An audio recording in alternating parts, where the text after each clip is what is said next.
It was the intervention of the matron that stopped them. They were asked to pick the litters around the school that night before they could return to their hostel. Due to the thought that had been bothering Jumoke, she lost concentration in class. The results of their mathematics tests were returned with the teacher calling the students' names and their scores. The score Jumoke got was not encouraging, and this made her classmate to mock her. Jumoke collected her script and went to her seat. She looked at it and realized that usually she had scored 0. She kept the script and bowed her head on her desk during the break period. Then she stood, peeped outside her class, and observed her environment. She noticed that Sarah and Temitope looked okay and even mingled with other friends. She wondered why other students were neglecting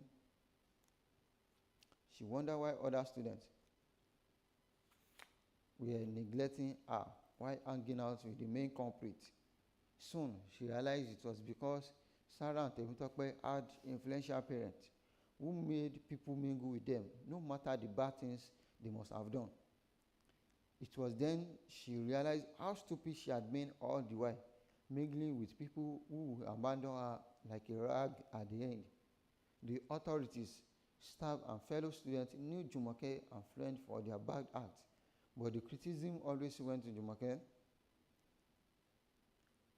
One evening, as usual, Temitope sat with Zara after dinner.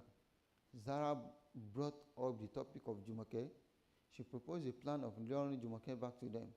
To Zara, even though Temitope might tell her that Jumoke would be too smart to fall into their trap for the second time, luring her back by all means was the only way to make her pay for ruining their plans. On a relaxed Saturday afternoon, Zara walked up to her while Jumoke was alone under the mango tree behind their hostel. On sighting Zara, Jumoke was about to walk away, but Sarah held her back and apologized for what had happened in the past.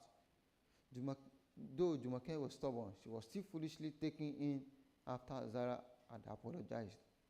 Jumoke felt better, and on her resolution not to ever mingle with them again flew away from her head. The three became close again, and this gave Sarah considerable satisfaction. A classmate of Jumoke called her one day and told her she had noticed that Jumoke had resumed hanging out with Zara and Temitope again. She advised Jumoke that this might affect her study. Instead of Jumoke reasoning with the classmate, she yelled at the girl and warned her never to cross her path again. So she returned to the gang without giving her action a second thought. To her, Sarah wouldn't do anything to get them into trouble again. At first, Sarah was acting nice to confuse Jumoke about her innocence, but as time passed, she slowly returned to her authentic self. She and Temitope prayed Jumoke to ignore side gossips from evil mates. On account of this, teacher had also started disliking Jumoke, who had resumed the act of absenting herself from classes. With Sarah and Temitope, they would eat the junior student provisions they had stolen, busy themselves talking about celebrities, and engage in other negative issues. When the teacher advised her against this wayward life, all she did was promise she would change without actually changing. When Sarah was sure that Jumoke had given her complete trust again, she decided to hatch her original plan. She confided in Temitope, who opposed it, arguing they should just let Jumoke be. But Sarah would not back down from her determination to make Jumoke fall into trouble, even if it would be the last thing she would do before leaving the school. So without telling Temitope, Sarah plotted to frame Jumoke as having contraband items in her possession. To achieve this, she planned to keep a contraband item with Jumoke and go around to inform the school authorities so that Jumoke would get caught with it, and she would deny ever giving her such a thing. She was so happy with her plan that she revealed it to Temitope, who agreed to it without any argument. On the 5th night, students had gone out for the usual night prep, but Sarah kept Temitope and Jumoke in the hostel. Jumoke was hesitant but would not want her friend to feel she was scared, so she stayed with them. Jumoke was shocked when she saw Sarah and Temitope bring out books to read. She probed the style, and Sarah told her it was more convenient to read in the hostel than in the prep halls. With this explanation, Jumoke calmed down and pulled out a big book to also read. They had only read for about 5 minutes when Sarah pulled out a phone. She climbed her bed and invited Temitope while Jumoke was looking at them curiously. She asked if having a phone in the hostel was not wrong. Temitope told her it was not illegal and that even the principal knew about it. Sarah also commented, telling her that she was so fearful. Sarah started playing the video on the phone and invited Jumoke to join. She watched the video with them and looked at them as they talked to their boyfriend, who also had their phones in the boys' hostel. A few minutes later, Sarah stood up to use the restroom. She handed the phone over to Temitope and left both Jumoke and Temitope to continue with the video. Suddenly, Temitope also stood up to use the restroom. She left the phone with Jumoke, who continued watching. She was so engrossed in the video that she didn't even realize they had gone for too long. Suddenly, she heard the door bang open. She turned around and saw Temitope and Sarah dressed in their school wears with 2 staff. She was too shocked to say a word. She only stared at the 4 of them, confused. It was then she had a guess of what was happening. It was either they had all been cut or her friend had gone to implicate her.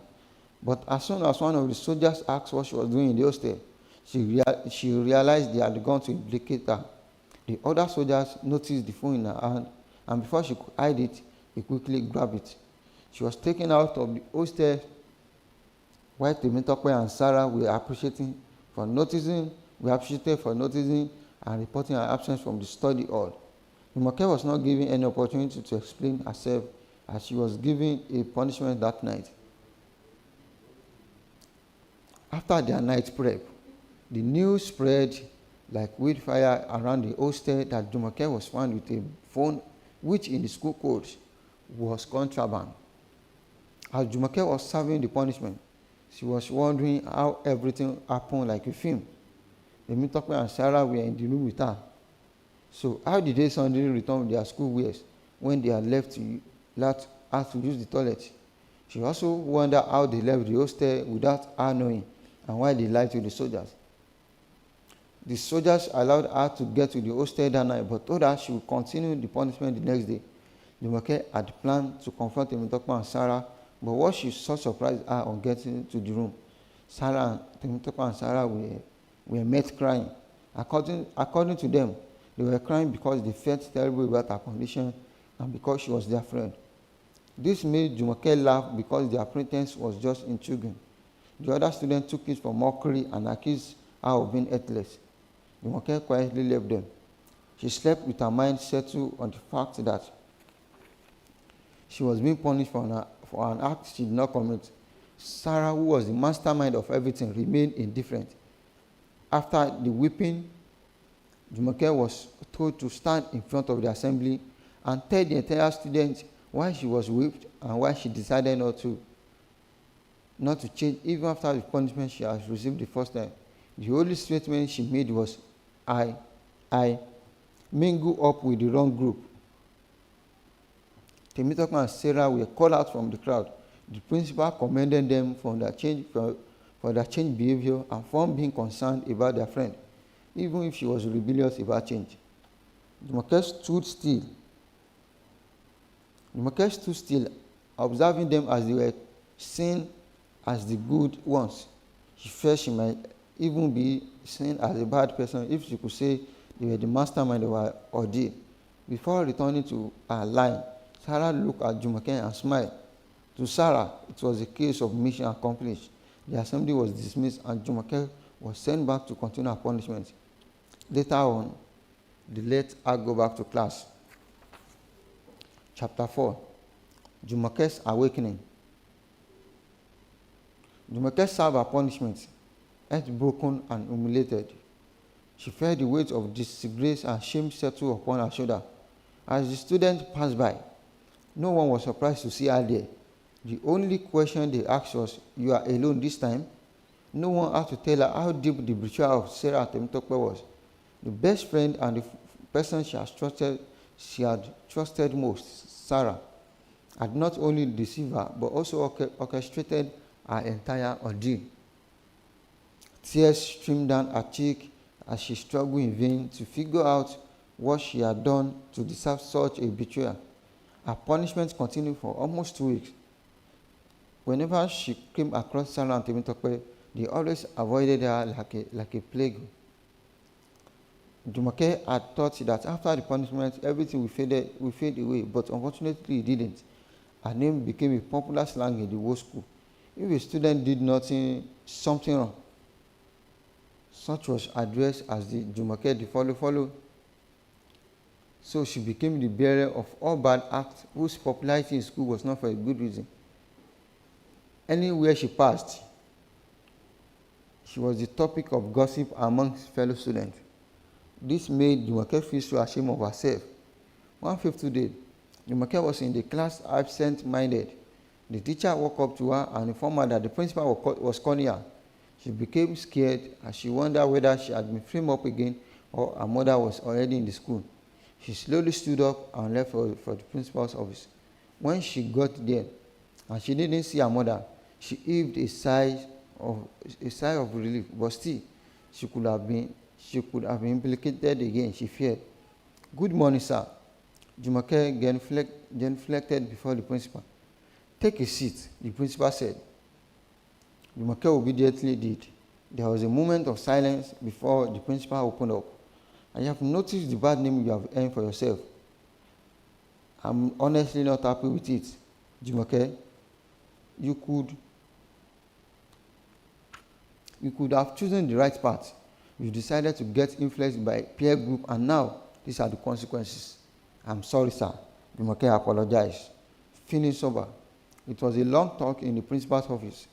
Malam Ibrahim advised her on the need to re-examine her life for her own good. Jumoke didn't know where tears started streaming down her cheeks.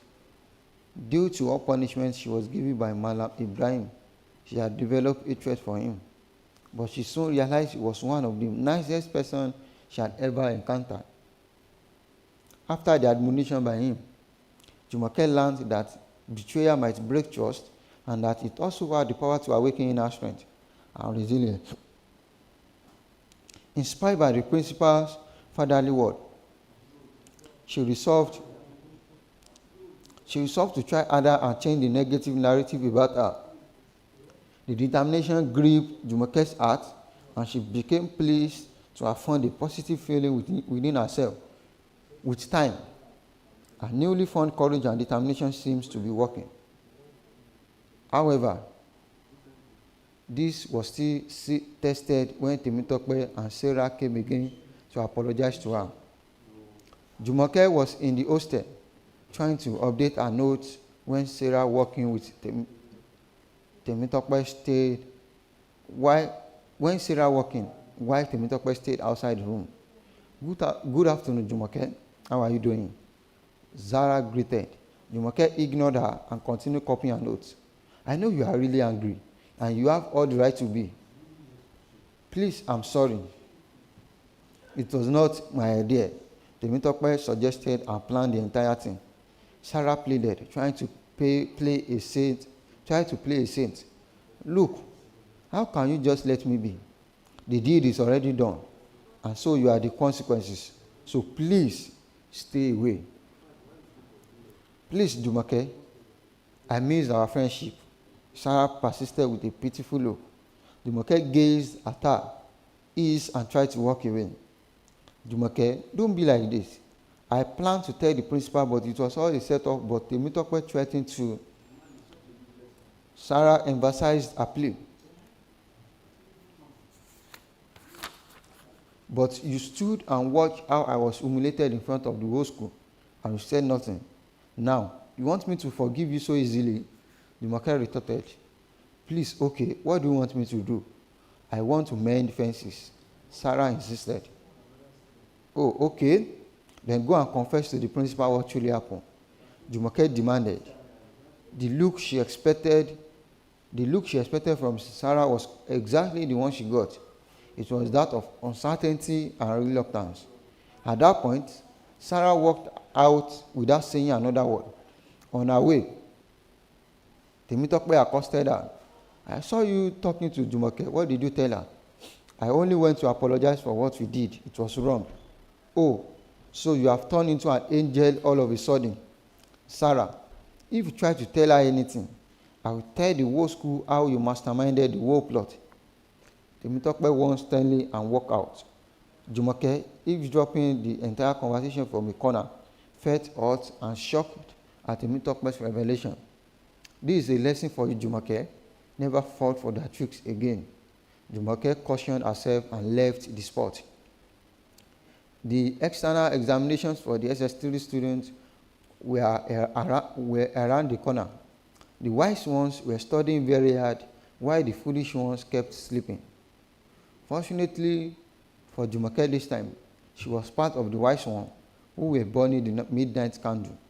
She wanted to make her mother proud and prove to the whole school that she could emerge from the dark, disgusting past and become a successful person. She had realized that she was the master of her own destiny. Temitope noticed this, and it was unsettling her. In her mind, it would be painful to see Jumoke prosper, so she decided to stop it in any way she could. Then one day, she sneaked back into the hostel during lesson hours and packed all of Jumoke's belongings, books, provision items, clothes, and so on. Wickedly, she took them to the refuse dump at the back of the hostel and burned everything. Unfortunately for her, the matron caught her and she was reported to the school authority. Caught red-handed, there was no denying the act. When Jumoke heard of it, all she did was laugh because she felt it was too stupid to sadden her. As the news spread in the school, Jumoke's hitherto bad image started receiving a boost for the better. Particularly, her image got a positive transformation when Temitope eventually confessed to framing her up on the phone incident. It was a rude shock to everyone who now had to apologize to Jumoke for accusing her wrongly. Conversely, Temitope became the bad name of the school. Sarah also came back again to apologize. Jumoke told her that she had forgiven her, but that the friendship wouldn't continue because she wouldn't go back to the negative life. She emphasized that having fallen for their tricks twice, she was not going to fall again no matter what. Once beaten, twice shy, she flatly told Sarah. Temitope was mocked by fellow students. Sarah stayed away from her and she felt how Jumoke had felt when they betrayed her. It pained Temitope that Sarah denied her in the presence of fellow students. It also angered her that the principal replaced all of Jumoke's belongings burnt by her and even added more. Everyone had seen the principal as a strict man. Therefore, it was shocking to see him do that much for Jumoke. Many even asked her how she did it, but she didn't respond. Temitope became alone in her world of waywardness as Jumoke had already distanced herself from her. And instead of her to imitate Jumoke and change too, she remained recalcitrant and determined to make Jumoke suffer in one way or another. When she became incorrigible, her parents were invited to the school. It was when they got to the school, the authorities realized that her problems were from her background.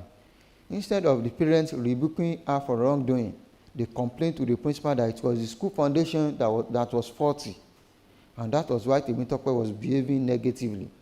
The principal was angered by their position and had to tell them to their face that actually Temitope did not have good home training. This led to a hot argument between the parents and the principal.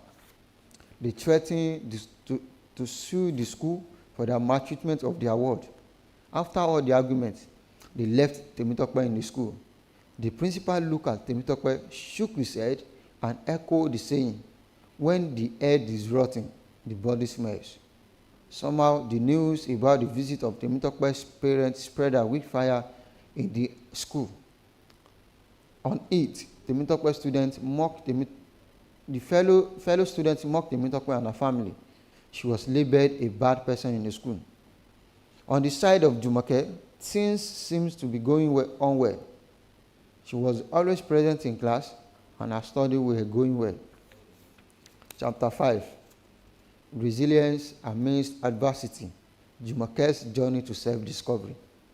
On this fateful day, the principal had announced on the assembly ground that the school board will have a screening examination for the best students in Jumoke's class, and that the top 5 students will be offered scholarship. The examination date was set. On hearing this information, Jumoke was thrilled, and she decided she would make the top position. In the night, she was up reading in spite of the distraction of the usual calls from her friend who wanted her to hang out with them. It was not easy for her, as there were whispers, glances, and moments of doubt, but she stayed strong and declined their invitation. Energized by her newfound focus, she remained resolute even when she was mocked by her friend about the fun and adventure she was going to miss. She continued her studies toward the competition. For the scholarship, as the day drew closer, she studied harder. The school library became her daily companion, with her teacher always there to help her whenever she had questions about any area she found difficult. She remained steadfast in her decision to make her mother proud. It was the day of the examination, and Jumoke was determined to make it into the Solomon Giwa Foundation Scholarship.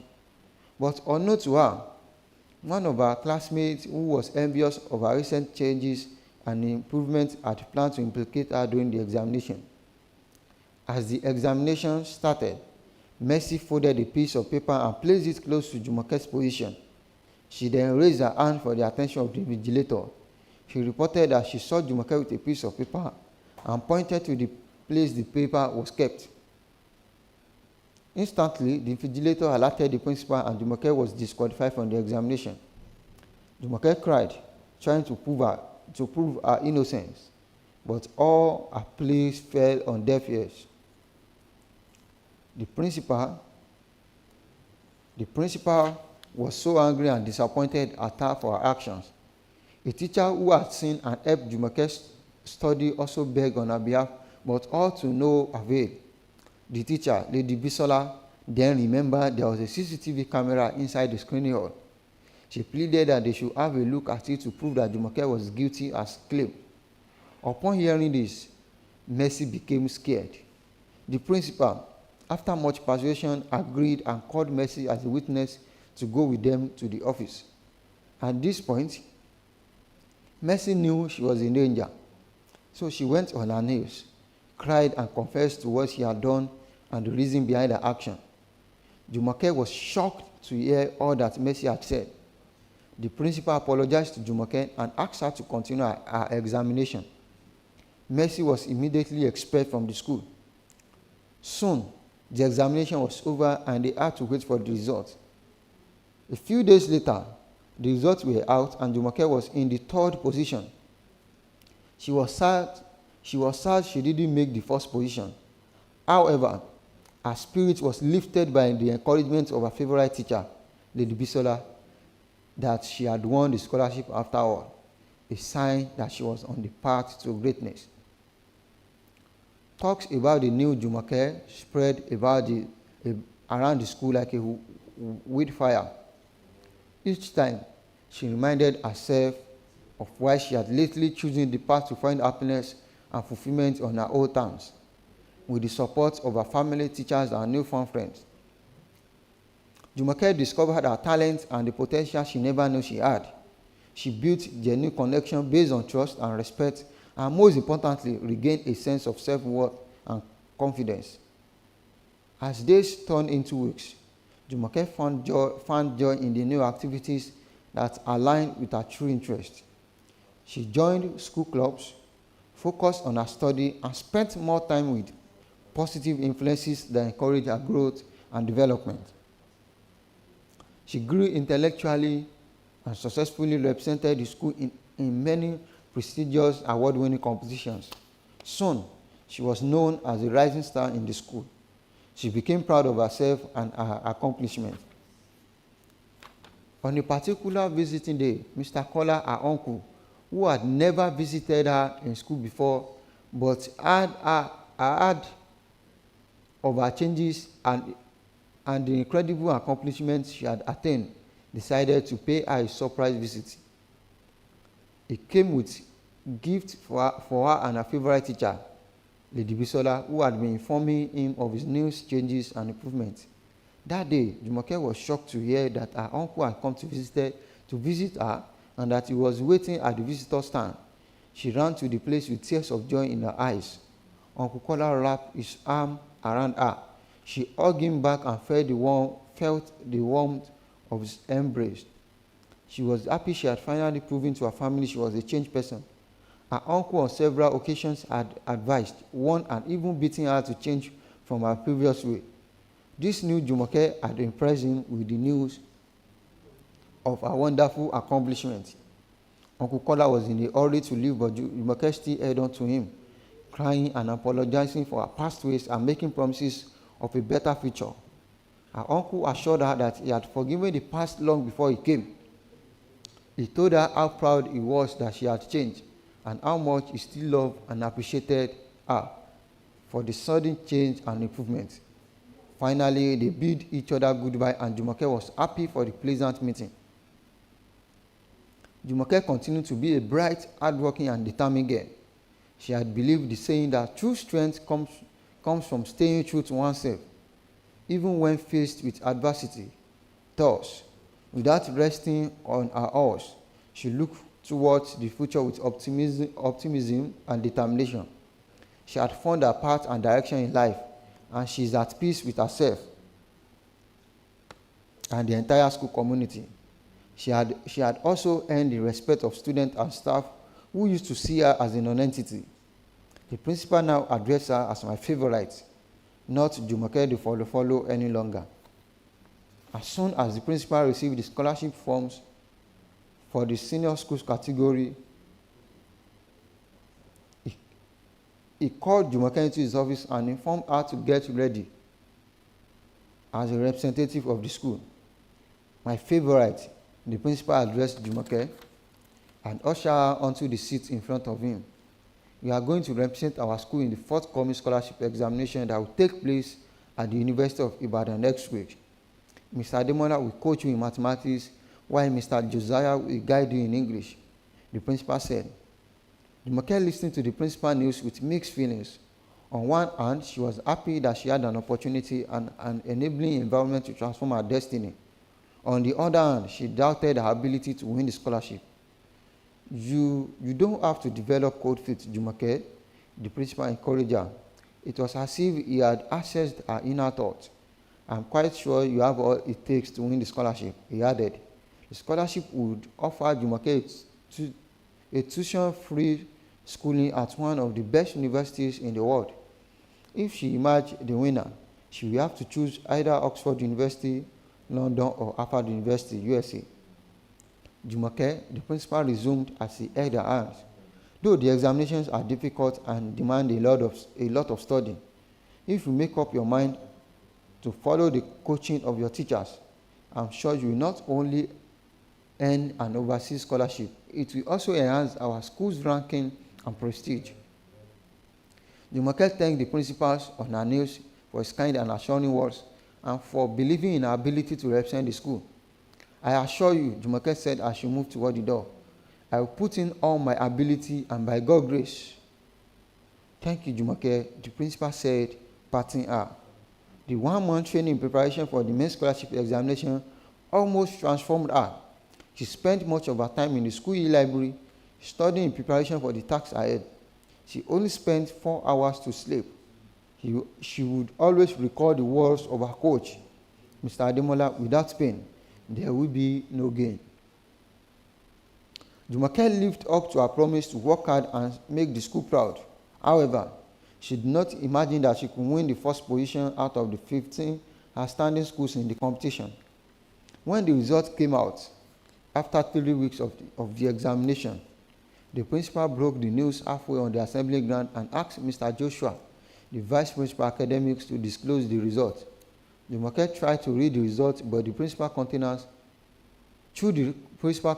but couldn't because his countenance and facial expression were not in agreement. So she waited for Mr. Joshua to fully break the news.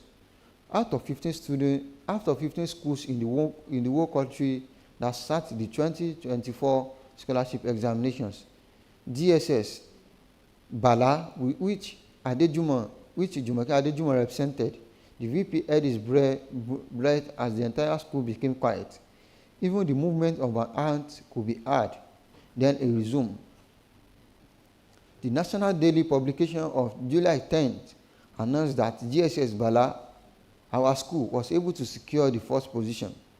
The entire assembly became jubilant. With the principal's permission, Jumoke went back home to relay the good news to her mother and uncle. They were filled with joy and hope. They urged her to rest for at least a week as they made arrangements towards her study overseas. During this time, Jumoke had time to rest and spend quality time with her mother and other family members. Her mother entertained fears about her survival in the land of the white, but she did not say it out. Every evening after dinner, they would both sit under the moonlight, telling stories and thanking God for their achievements, even without her father. On the day of Jumoke's departure, her mother could not hold back her tears as she began to move her luggage into Uncle Scholar's car. Jumoke's mother sprinkled water on her from a small calabash and blessed her. May the gods of the land favor you in the white man's land. Jumoke echoed, Amen. After each pronouncement, her mother continued, both men and women will favor you. The plans of the enemy against you will not materialize. The spirit of your father will guide you. Both Jumoke and her uncle chorused, Amen.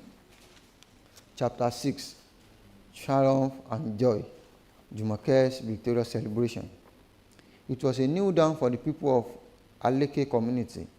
The whole community was in a festive mood. Men and women, boys and girls, young and old, were all gathered at the village square, which was filled to capacity with everyone in his or her best attire.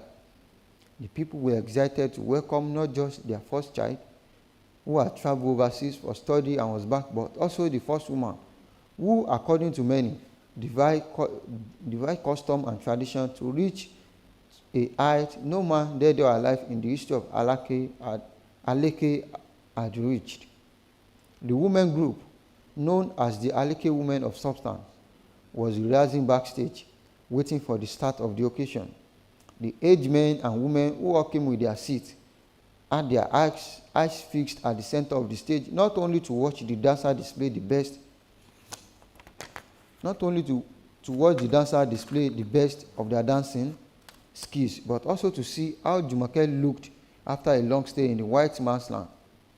Some village gossips had announced earlier that Jumoke had lost her rich and enviable dark skin due to her long stay in the white man's land.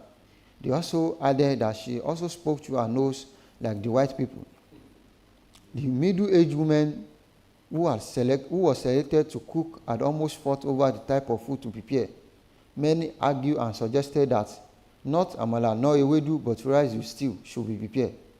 They claimed that Jumoke would no longer fancy their local delicacy since she has tasted Oyinbo's foods.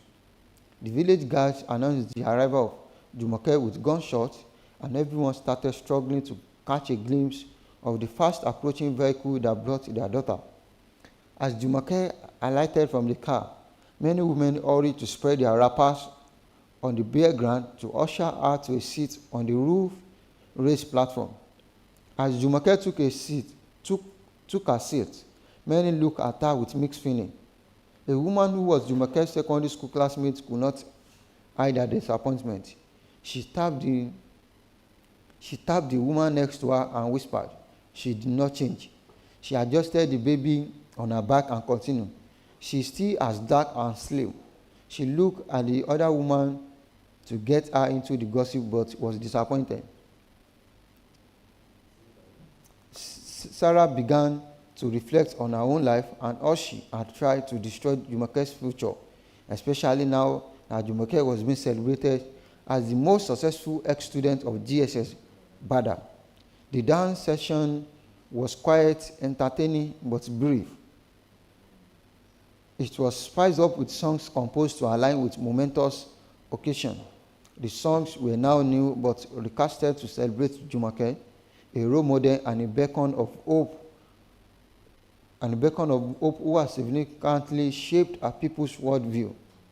Many who had criticized her father for not marrying her off at 15 became her new fans. The master of ceremony, Adigun, did not waste time. He picked the best word to attract the attention of the audience before yielding the space to the village head, Baale. The Baale rose, adjusted his regalia, cleared his throat, and addressed the audience. I'm not here to tell you why we are gathered. He paused and continued, or for whom we are gathered. We are assembled to celebrate Jumoke, the daughter of Adejumo. But I want to remind everyone here that we are not only celebrating Jumoke, the daughter of Adejumo. We are also celebrating perseverance, dedication, and industry. He took a deep breath and resumed. We are celebrating a young, intelligent, brave girl who told her people not only in words, but in effect that a woman is also woman. She has taught us with her story to unchain the female gender and allow her to pursue and fulfill her dreams. Baale, in his usual gait, commanded words like an army general would to his troops. He pleaded with all to allow their sons and daughters to actualize their dreams. At every pause of his speech, the crowd would shout, "Long live the Baale," with the women's voices being the loudest. At the end of the Baale speech, the crowd chorused, "May your reign have no end." It was Jumoke's time to shine with her remarks. She moved with grace, knelt down before the Baale and mounted the podium. The crowd stood in awe. She did not struggle with her words. "I am your daughter," she started, addressing everyone as though she was talking to them individually. Then she continued, "Jumoke Adejumo, you are all the reason I am who I am today." She spoke with calmness of a queen and maturity far above her age. She cleared her throat and continued, "It is true that I have a lot of firsts. The first girl to travel outside the shores of my fatherland." As the crowd roared, she joined them with a touch of beautiful smile. "I want to tell you all that all I am does not have meaning if I cannot change the course of our history." Hearing this, everyone listened to her with a rapt attention. "I am glad to announce that from now on, any child of this land, boy or girl, who wants to acquire Western education is my responsibility." There was a loud applause for each project she mentioned till she finished her speech. With her mother, she moved afterward to the Baale and bowed to receive his royal blessings. The rest of the day was filled with eating, drinking, singing, and dancing to mark the new lease of life brought to Alake community by Jumoke. The end. The mirrors of our lives. Mirror of Our Lives by Abdusalam El Mubashir. Partners in crime. She walked into the reception with elegance and asked to see the manager. After a contact through the intercom by the receptionist, she was directed to Alaye's office. Alaye, the young managing director of Alaye Business Center, had time for ladies. He offered Florence a seat. "What can I do for you, young lady?" he asked. "Sir, I need your assistance on a little problem concerning my younger sister," she replied. Florence then went over a well-cooked story, sending body messages at intervals, and carefully measuring the effect on Alaye. When she ended her story, Alaye needed no deep thinking to see the criminality of her want, but he saw another things too, a cheap opportunity to add another lady to his list of conquests. Why didn't you advise your sister to resist those papers? Alaye asked, not actually meaning the question. She lost hope after a second receipt. Florence replied, in any case, give me some time to think about it. You can come back before 11 a.m. tomorrow. Alaye told her, "Good girl," he muttered to himself as Florence closed the door behind her. Lust had already eclipsed the criminality of the idea to him. By 10 a.m. the following day, Florence was already in Alaye's office. Alaye welcomed her. Flo, he started. I have thought seriously about your idea. It is impossible, but caution must be taken. We'll talk about it at lunch. Alaye submitted. Do you mind a lunch outing? He asked. It will be all right, sir, Flo replied. They talked trivialities till lunchtime, and off they went to Larry Cool Spot, one of Alaye's favorite restaurants. By the time they left the place, Flo was already eased. Alaye advised Flo to take the JAMB examination to the universities. He promised to assist her. After many times of seeing each other inside out, Flo confessed to Alaye that she and not her sister actually needed those grades she had talked about. She felt it was now safe enough to do so. She got a JAMB form and took it to Alaye on a Sunday. Her choice was accountancy. She needed at least a credit in mathematics and economics, but had a pass in each of them. Alaye suggested an A3 grade in economics and C4 grade in mathematics. Flo agreed with him. Alaye took Flo's certificate to the office for necessary changes. On Monday, Alaye was still in the office after closing hour. When everybody except him had left, he took a seat in front of a computer at the printing room for the alteration of the grades. It was over in 2 hours, neatly done. Flo was waiting for him in the house as arranged. After dinner, Alaye handed Flo the new improved certificate. Flo could not hide her happiness. They had a frolicking time together afterwards. JAMB came, and Flo devoured it with ease. Alaye had already secured a place and a way for someone to sit for her at one of the special centers. She was admitted into the University of Ibadan. Trouble started for Flo at her 300 levels. She had become exposed. Her preference now was for men with fatter wallets. Alaye's stock had seriously fallen in her market. He reluctantly folded up, feeling jittered. Flo was not stupid. She knew the likely consequences of Alaye's exit in her life and was not ready to take chances. She decided to eliminate Alaye to forestall any future embarrassment. This she did by becoming a member of the most notorious secret cult societies on campus. A week after their breakup, Alaye was found dead in his bedroom. He was drowned in the bath. Flo congratulated herself for being clever. 2 years after, Flo realized how wrong she was. In her final year, she was advised to withdraw from the college.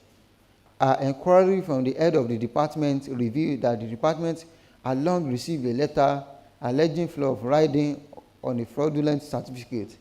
The allegation was investigated by the department and found to be true. The department decided to delay the expulsion till what the HOD called a painful date.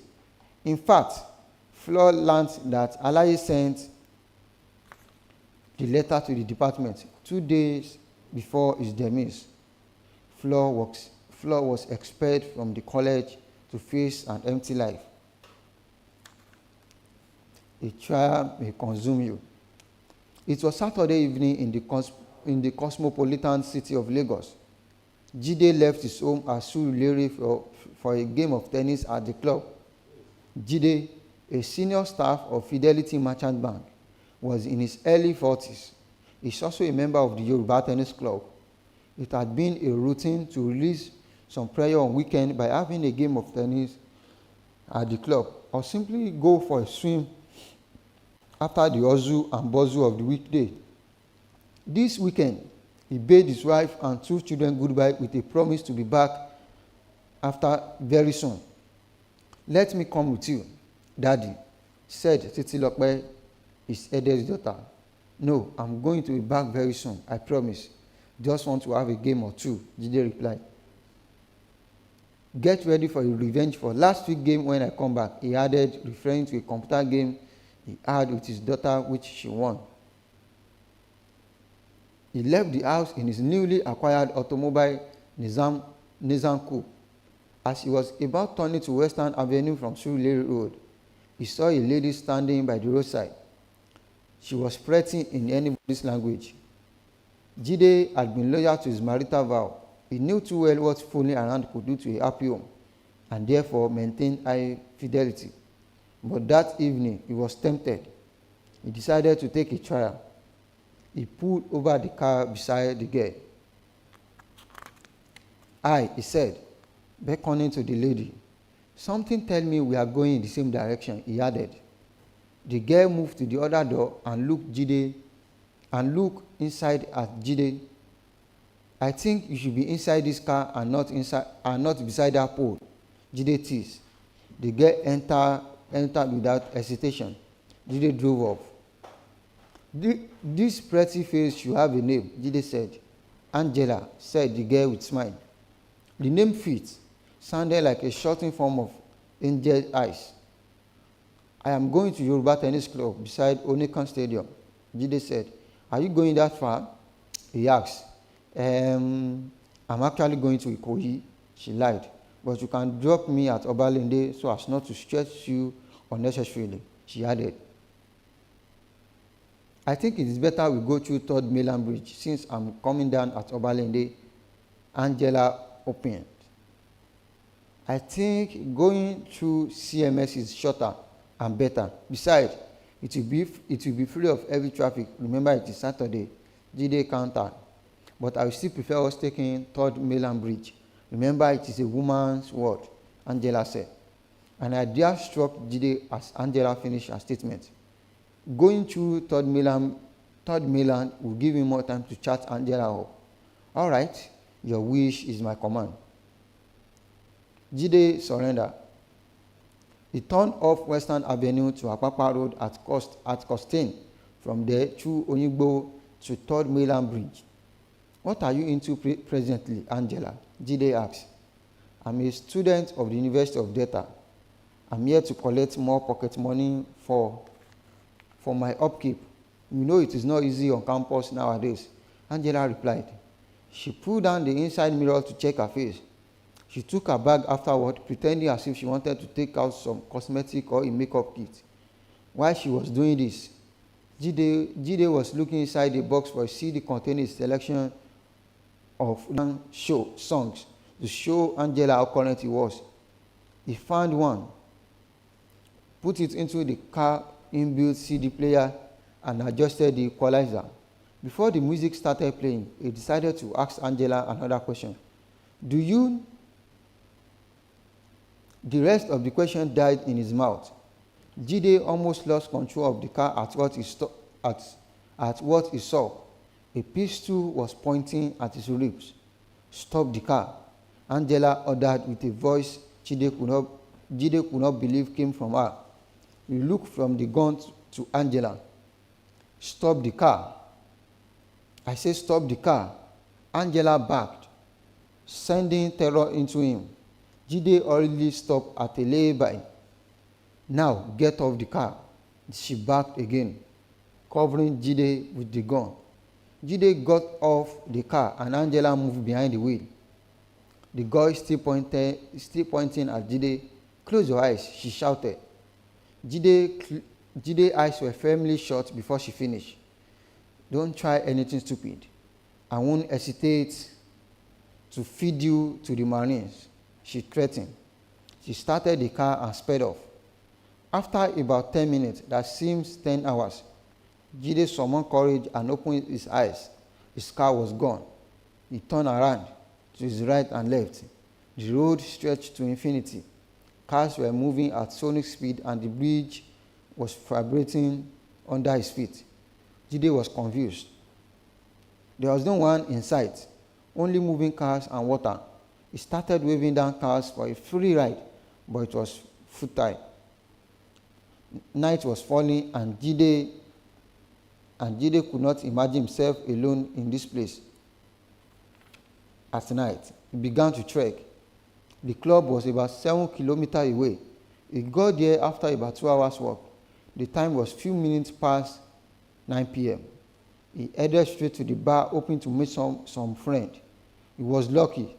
Mr. Daudu, a close pal of his, was about leaving the bar. Jide, so you are around? Mr. Daudu exclaimed. What happened? Why are you sweating profusely? You just had the game or what? He asked as he got closer. It is a long story, Daudu. Get me home first. We'll talk about it in the car. Jide replied.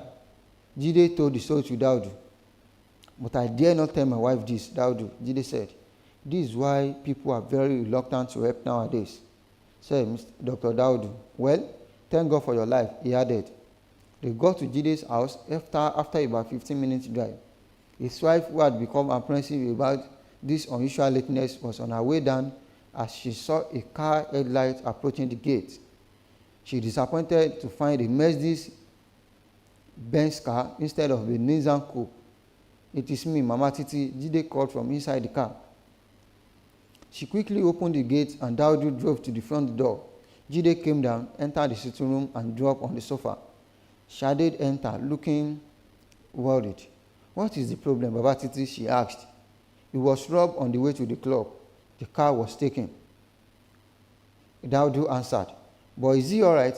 Jide, are you all right? She asked almost simultaneously, looking worried. I'm all right, Mama Titi, nothing serious, just the car. Jide replied. Thank you, God, for showing your mercy, Shade said, looking up to heaven.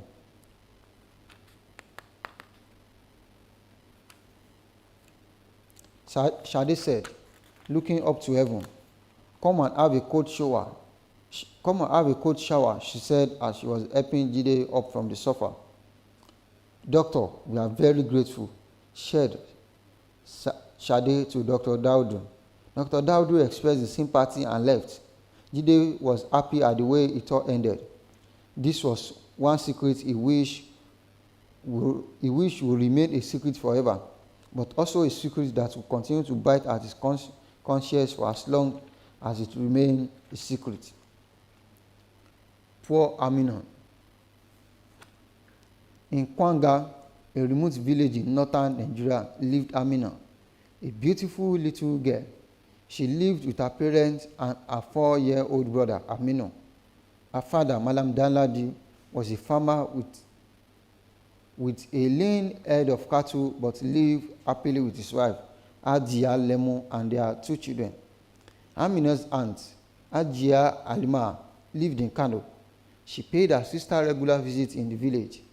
Each time she was in the village, Amina always impressed her as an intelligent girl.